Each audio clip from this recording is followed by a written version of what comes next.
दोस्तों, गुआवा यानी अमरूद को प्रोडक्टिव बनाने के लिए यानी ज़्यादा फ्रूट लेने के लिए और प्लांट की सेहत मेंटेन करने के लिए साल में एक बार इसको ज़रूर प्रून करना चाहिए। और उससे क्या होता है, जब आप प्रूनिंग करते हैं तो इसमें जो सिक लीव या कोई बीमारी होती है तो वो आप पत्ते या टहनियाँ काट देते हैं ताकि वो बीमारी दूसरे इसके साथ के जो साथी प्लांट होंगे उस तक ना पहुँचे। बागात में भी ऐसे होता है, वहाँ पर तो बहुत ज़्यादा फिर प्लांट होते हैं तो एक अगर बीमार होगा तो दूसरे में शिफ्ट हो सकती है बीमारी। तो उससे बचने के लिए ये इसकी प्रूनिंग की जाती है। और इसके अलावा ब्रांच जो हैं उनमें ब्रांचेस में अंदर सन का एक्सपोजर यानी सन टू एक्सपोज करना चाहिए। सनलाइट हर जगह पहुंचनी चाहिए, हर पत्ते पे और हर ब्रांच पे। उसके अलावा एयर सर्कुलेशन जो है, हवा भी अंदर से पास होनी चाहिए पौधे के। ये नहीं है कि आप उसको बिल्कुल ही घना कर दें और फिर लाइट और एयर ना पास हो। उसके अलावा रीज़न क्या होती है कि अगर आप इसको प्रून नहीं करेंगे और इसको मेंटेन नहीं करेंगे तो इसकी एक तो जो ग्रोथ है इसको आप कंट्रोल नहीं कर पाएंगे और ये प्लांट बेढंगा सा हो जाएगा। हो सकता है किसी एक साइड में इसका वेट ज़्यादा हो, दूसरी साइड में कम हो, और फ्रूट के बोझ से या वैसे ही टहनियाँ एक तरफ झुकने से इसकी ब्रांचेस टूट भी सकती हैं और उससे कोई नुकसान भी हो सकता है।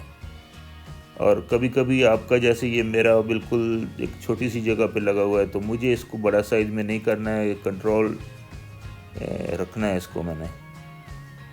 ये नहीं तो वाल को ये इधर उधर और भी नुकसान न करे, इसलिए मैंने इसको कंट्रोल रखना है।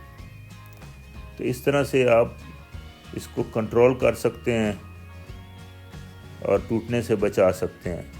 उसके अलावा इसमें मैं दोबारा केयर की बात करूँगा किसी और वीडियो में भी, लेकिन इतना बता दूँ, अगर इसमें आपने मीठा फल लेना है और स्वीट और अच्छा हेल्दी फ्रूट लेना है तो इसके जो बेसिक सॉइल है उसमें आपने काऊ डंग मनूवर, जो काऊ मनूवर होती है या चिकन वाली मनूवर या दूसरी गोट की, वो भी आप डाल सकते हैं। हम इसमें अभी वर्मी कंपोस्ट डाल रहे हैं और काऊ डंग डाल रहे हैं और लीफ कंपोस्ट। इसको वेल ड्रेन सॉइल बनाने के लिए ये चीज़ें ज़रूरी हैं और ख़ुराक भी उसमें है उसके लिए। तो अगर आपने इसको स्वीट फल लेना है और मीठा अच्छी खूबसूरत फल लेना है तो उस वक्त इसको बोरॉन और पोटाशियम देना चाहिए और माइक्रो न्यूट्रिएंट्स जो इसको चाहिए प्लांट को वो देने ज़रूरी हैं। इसकी गोडी गुडाई करनी चाहिए, साफ रखना चाहिए प्लांट को। और उसके अलावा पानी जो है, इसकी जो रिक्वायरमेंट है वो आपने देख लेना है कि क्या मौसम है। अदरवाइज़ आप अगर ग्राउंड में लगा हुआ है तो 2 वीक के बाद एक बार दे सकते हैं पानी। जब फ्रूटिंग या फ्लावरिंग हो तो उस वक़्त आपने पानी थोड़ी देर रोकना है, ज़्यादा नहीं देना है, तो उसमें अच्छे फूल भी आएंगे और फ्रूट भी स्टे करेगा। तो ये चंद एक पॉइंट थे। उसके अलावा हमने यहाँ की सफाई की है, थोड़ी सी जगह की, और ये जो मेरी पनीरियाँ पड़ी हुई थी स्पेयर, ये मैंने सोसाइटी के लिए भेज दी और इसको पूरा अरेंज कर दिया। और आपको थोड़े से फ्लावर भी दिखाता हूँ, कोई चंद एक मेरे जो खिल रहे हैं एट प्रेजेंट। जब कंप्लीट एक बार सारे फ्लावरिंग पे आ गए तो इंशाल्लाह आपको वो भी दिखाऊंगा। मैंने बाहर सनलाइट में रखे हुए हैं, जिस दिन उसमें स्टार्ट होगी तो पेटूनिया वगैरह अंदर ले आऊँगा। ये नेस्ट्रेशियम और बटर कप और कैनाडुला के फ्लावर मैंने आपको दिखा रहा हूँ। रेनुकुलस या इसको बटर कप भी कहते हैं।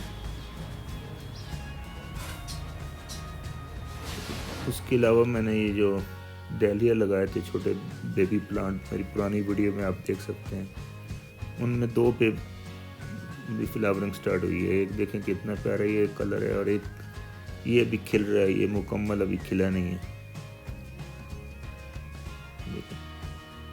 तो दोस्तों, एक मनी प्लांट भी आपको दिखाता हूँ जो मैंने कटिंग से ही तैयार किया था और अभी कितना बड़ा हो चुका है। इसमें मैंने लंबी स्टिक लगाई थी ताकि कुछ अरसे तक मुझे कुछ करना न पड़े। तो ये काफ़ी अभी पत्ते भी बड़े करने शुरू कर दिए हैं इसने। तो दोस्तों अगर ये वीडियो पसंद है तो इसको लाइक कर दें और नई दोस्त चैनल को सब्सक्राइब कर दें। Thank you very much for watching.